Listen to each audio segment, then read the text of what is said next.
Hello Trekkies and welcome back with another video of TREKKERPRISE. Well, today we're going to talk about the 4th episode of Season 2 from the Orville, Nothing Left on Earth Excepting Fishes. This episode was one of the best from Season 2 so far. I really enjoyed myself from the very beginning. It was really interesting because, you know, the same time as Orville aired, we had Star Trek Discovery as well. And I did enjoy Star Trek Discovery, but well, the Orville is still one of the best, closest to my heart than Star Trek Discovery, which is kind of a shame because the Star Trek show should be closer to my heart, but the Orville is just, you know, took it over. So it was a really interesting episode as we got to see the Krill actually has an enemy that's more powerful than the Krill itself, and these are, I forget their name, but they kind of look like the monster from the Blue Lagoon or the Remans from Star Trek Nemesis, so it's kind of an interesting mix-up of the two races. And talking about Remans, there was one aspect of this episode when Gordon and Bortus went down with the shuttle to save Ed and Talia, and basically they opened up the hatch and they just jumped into the shuttle pod and they flew away, and then obviously their soldiers were like shooting at them. The same thing happened, a similar thing happened in Star Trek Nemesis when the Argo and the Remans kind of, you know, met each other.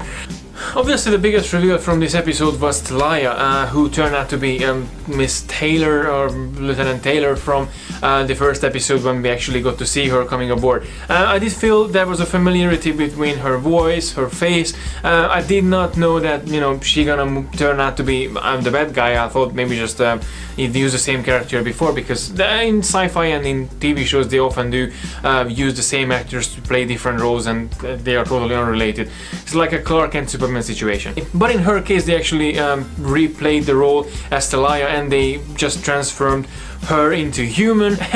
And that aspect of the episode comes back to the Star Trek Discovery first season when, you know, Ash Tyler and Spock, kind of the same person, kind of they don't remember each other, but they exist next to each other.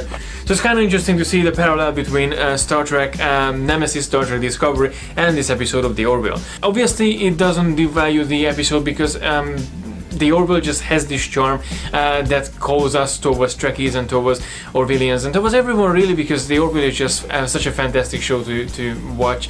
I genuinely feel myself watching like I'm watching Star Trek from the 80s, from Next Generation, or even Deep Space Nine. It's such a good experience to watch.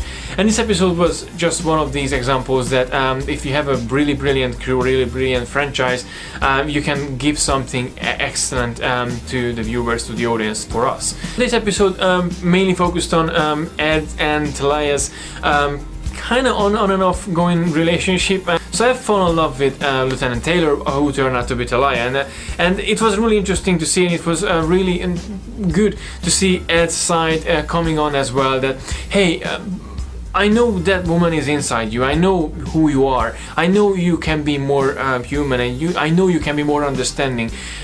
We really want to make peace with your people. We don't want to shoot each other all the time. This is just not good. And it was really cool to see Ed trying to make peace in the situation. He didn't really joke that much. He didn't really went on like, yo, my ex-wife, my marriage, blah blah blah. But it was really cool to actually see Talia's response as well, like, hey, you actually, you know, I know how you jeopardize your marriage. Kind of an interesting character profile from Ed, character profile from also from Talia, and the whole situation just really showed us that Ed is a really good leader. He is a really just an awesome guy to be around, and an awesome captain to be in the same ship on with. I really want to serve in the Orville.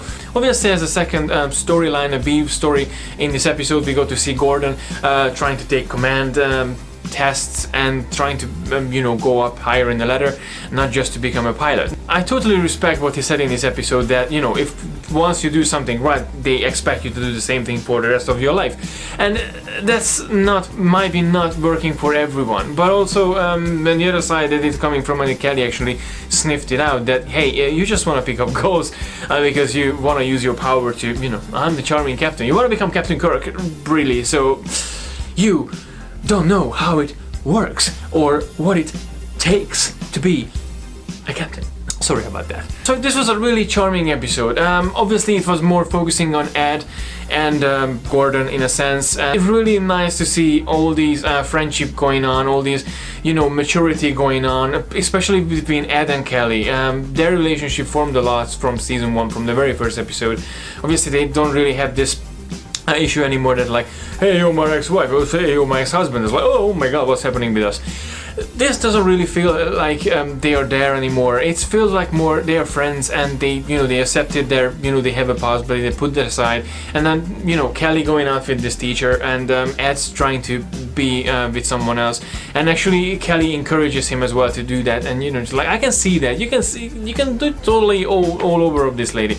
So it's like, it's really good to see their relationship finally is going to a point when they can settle down with their thoughts, and you know, they are no longer like ex-wife, ex-husband. They are friends, and that's a really good feeling to say. I'm really happy that we're finally getting rid of Flar. I didn't really like him. I mean, he must be funny for some of us, but I didn't really feel he's belonging to the ship. So that's probably when we're gonna get Jessica Soar's character as the new security officer, probably from the next episode. Although that's, you know, will be in the next episode. So overall it was an absolutely fantastic episode. I really enjoyed watching it. I just can't love the Orville more enough. Honestly, every week when we watch an episode of the Orville, it's just such a blast, and I'm having this kind of childish feeling that, you know, I'm like so excited to go back to it. Something that I felt with Star Trek The Next Generation or Deep Space Nine when I was watching it the first time, and it was on TV all in the weekends, 2 episodes or 1 episode in the weekend, and I was like, oh, so eager to watch it. And that's what I feel with the Orville. Star Trek Discovery, not really, but I still appreciate and I still love it, and I still love watching the episodes and, you know, talking about it as well, that I did in the channel previously. So yeah, the Orville is the way to go, and I really hope they're going to keep up with this, and we're gonna get more seasons, and we're gonna get at least 4 seasons, please, at least 4 seasons. So yes, overall it was a really fantastic episode. I really enjoyed myself. I'm really interested to find out what do you think about this episode of the Orville. Do you think there's nothing left on Earth excepting fishes? Please let me know in the comment section below. Please let me know what you thought, what was your favorite or least favorite moment in this episode, and let's start a discussion about this fantastic journey of the Orville.